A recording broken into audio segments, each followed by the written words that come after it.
affirming prayer this morning.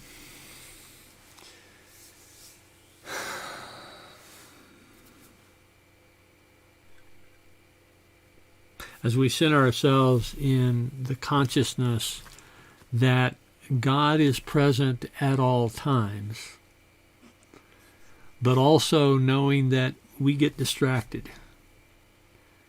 And in this moment, let us bring our attention back to the reality that God is present here and now. And we know that God is a love that has no end and a power that knows no bounds. God's healing power of divine life is restoring, healing, and revitalizing our world in this very moment. We let go of any fears or anxieties, and we affirm that all are safe, healthy, and protected. We bless all those who support us in maintaining vibrant, radiant health.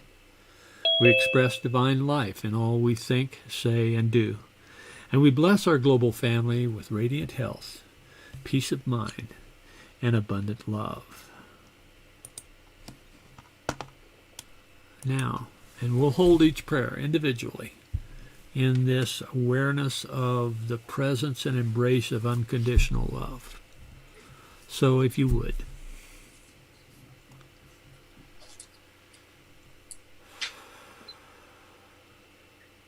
I'd like to ask for prayers for myself, for my health.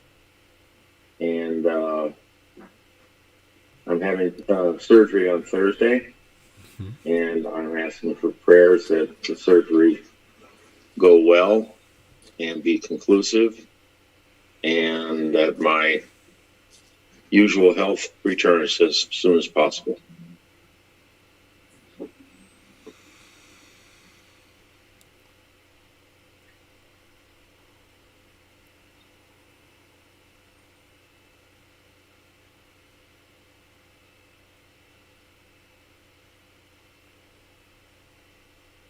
And so it is.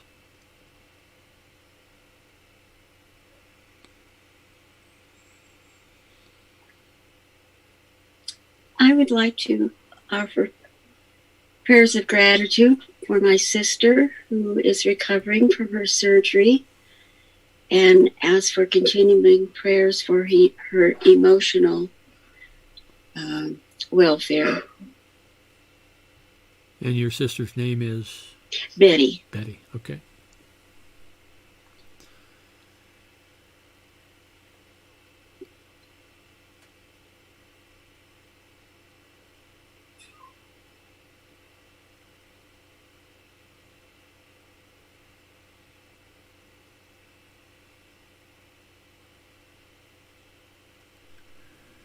And so it is. I'd like to offer a prayer of gratitude for 14 years of Bob's new life. Yesterday was his 14th anniversary of his liver transplant.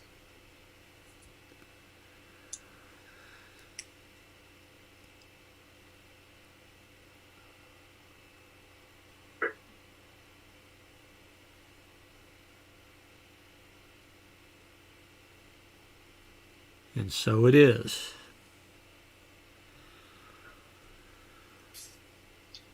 I'd also like to offer a prayer of gratitude for the young man named Darren, who was the donor for Bob's liver.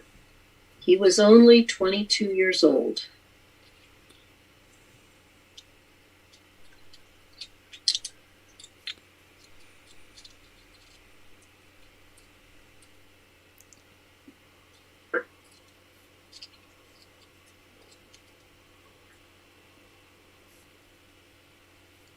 And so it is.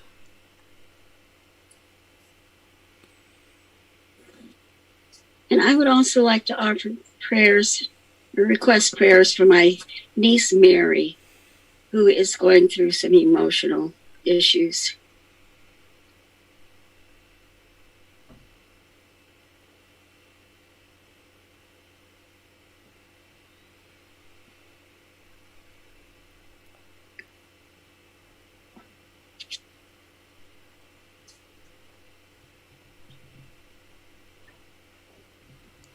And so it is.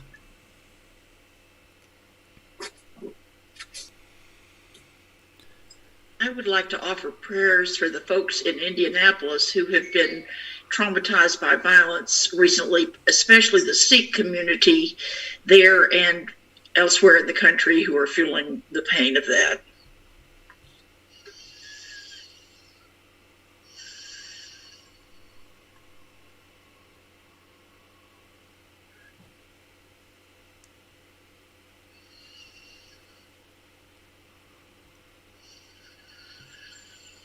And so it is.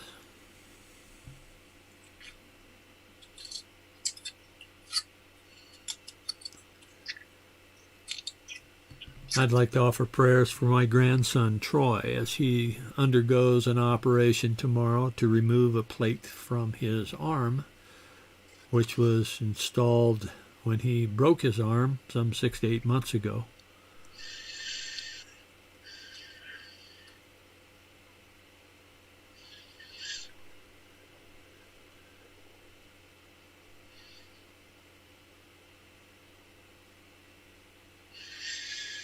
And so it is.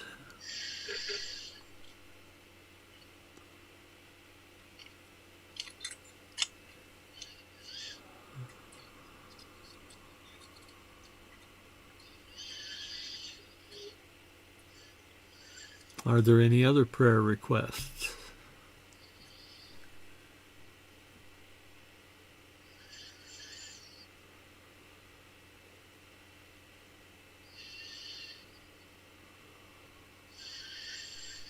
For all of those prayers unsaid, for all of those in need of prayer but unaware, for all of those dealing with stress and tribulation in their lives and unaware of the embrace of God's unconditional love.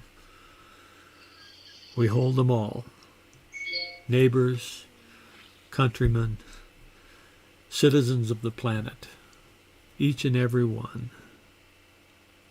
We see them embraced by God's love. We see them transformed and lifted by God's love. And for this, we give thanks. And so together we say, Amen. Amen. Well, Doug, you have some music you want to share with us. I remind you to go to View and choose Speaker View, and you'll see Doug in all of his glory as he offers his music this morning. Glory. Good morning. A month or so ago, I was thinking of doing this for Clarence's birthday, but it is totally appropriate today. Thinking of you, man. And this is a tune by Paul Simon entitled Old Friends. So it's going to go out to both Clarence and Kay today.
Oh, boy. Yay! Thank you. Thank you, thank you, thank you.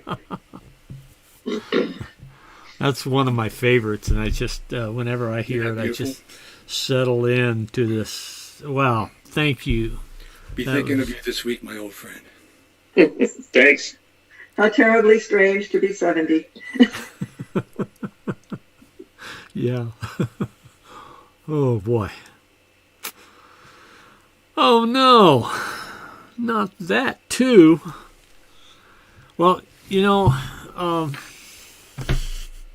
I come back to this topic from time to time, but it seems that it's a topic that needs to be revisited from time to time. So here we are. Scanning the newspapers, or the news feed, if you will.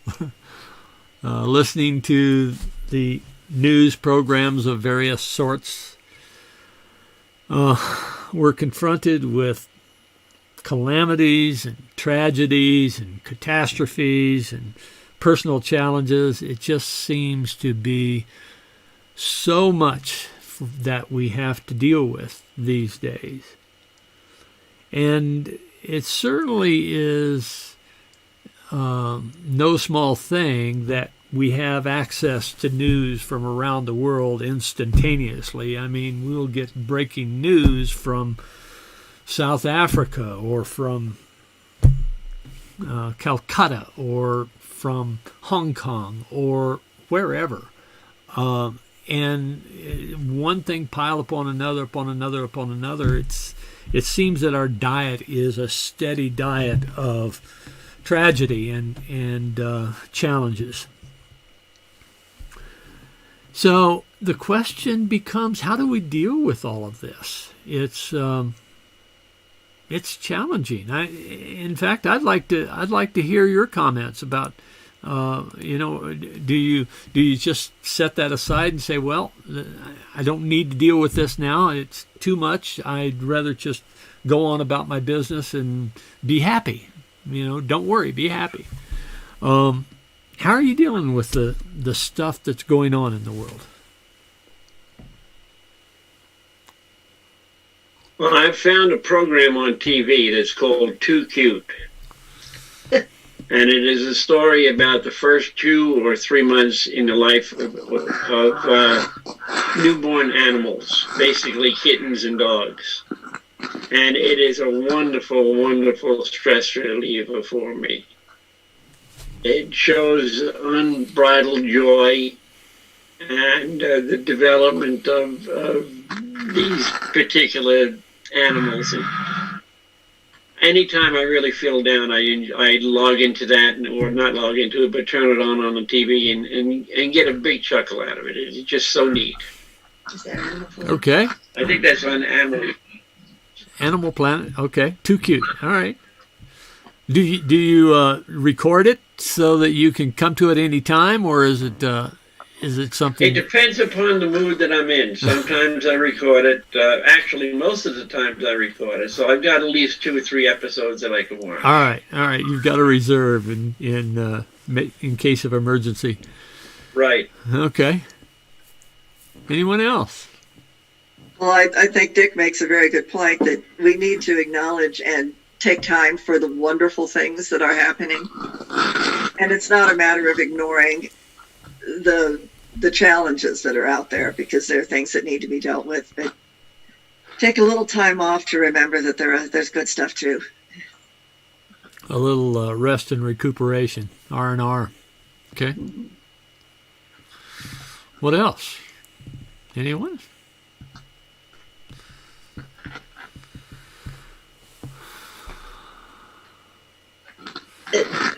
I have cut back on news consumption recently after watching with intensity for the last year, particularly around the election and the events of January 6th, and just riveted. And I realized it might be okay to watch a documentary about baseball or talk to a friend on the phone. But I have pulled back from the intensity of those events of the last, and COVID, of course, of the last year. So again, R&R, some identified channel for rest and recuperation. Okay. Anyone else? Well, I frequently get to the point where I can't think of more ways to fix something, and then I just put it in the hands of God and let go. Let go, let God. The daily word that keeps recurring in unity. Let go, let God. All right. Okay, well. I find it really helps for daily meditation and centering. Okay. A true rest and recuperation. Yeah, okay. Well, look at. So you know, let me share with you something that was offered by our friend Paul back in the day. From 1 Thessalonians 5:16 to 18, rejoice always, pray without ceasing, give thanks in all circumstances. So this was the closing of his letter. He offered these ideas to the recipients of this first letter, or we think the first letter to the Thessalonians. This passage, by the way, if we look at the New Testament authoring timeline, this passage is down in the early 50s. There's talk of it being in the neighborhood of 53 or 54, which would have been 20 years, if you will, 20 years after the execution of Jesus. And so in this early writing of Paul to one of the ministries that he founded, there was this idea that, in all things give thanks.